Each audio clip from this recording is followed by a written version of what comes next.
Si tu es à la recherche d'une carte mère abordable mais tout de même performante pour ton processeur Ryzen, reste avec nous. Aujourd'hui, nous allons découvrir un modèle qui reprend de nombreuses fonctionnalités issues de gammes supérieures sans exploser ton budget. À la fin de la vidéo, tu sauras exactement si cette carte est adaptée à ta prochaine configuration.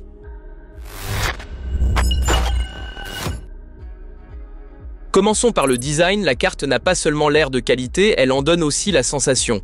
Le PCB noir avec ses accents argentés et ses connecteurs RGB en impose visuellement, idéal pour les boîtiers avec fenêtres et éclairage.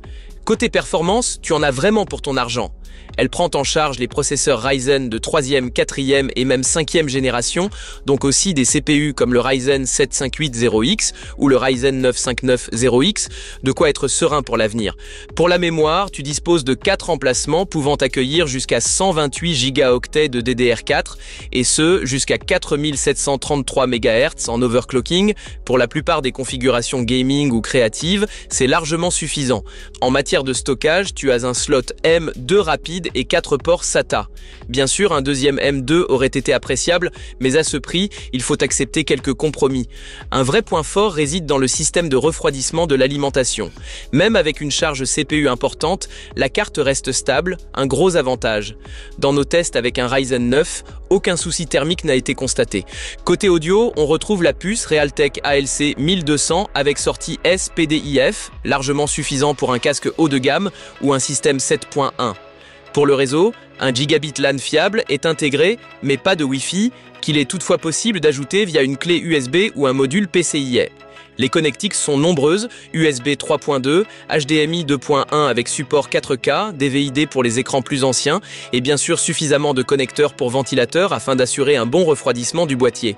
Les amateurs de RGB seront ravis de trouver 2 entêtes ARGB pilotables via le logiciel RGB Fusion de Gigabyte. Évidemment, il y a quelques limites, pas de PCIe 4.0, ce qui aurait été intéressant pour les cartes graphiques haut de gamme et les SSD ultra rapides. Mais dans la pratique, peu le remarqueront et pour jouer ou travailler efficacement, c'est largement suffisant.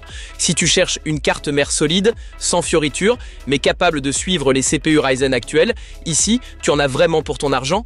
Si tu es curieux, va jeter un œil aux offres dans la description de la vidéo. Tu y trouveras les meilleurs prix et disponibilités.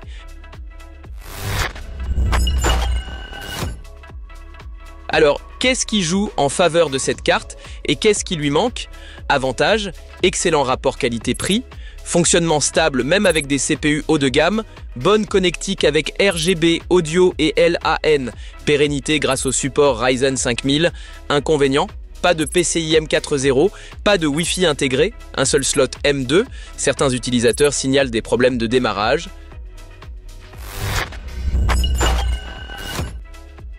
Si tu cherches une carte mère économique qui t'offre malgré tout des fonctionnalités modernes et suffisamment de performance, alors ce modèle vaut clairement le détour. Particulièrement adapté aux configurations gaming avec des processeurs Ryzen des séries 3000 ou 5000, c'est un choix sûr. N'oublie pas, les meilleures offres se trouvent dans la description ci-dessous. Et si cette vidéo t'a aidé, pense à laisser un like, à partager ton avis dans les commentaires et à t'abonner.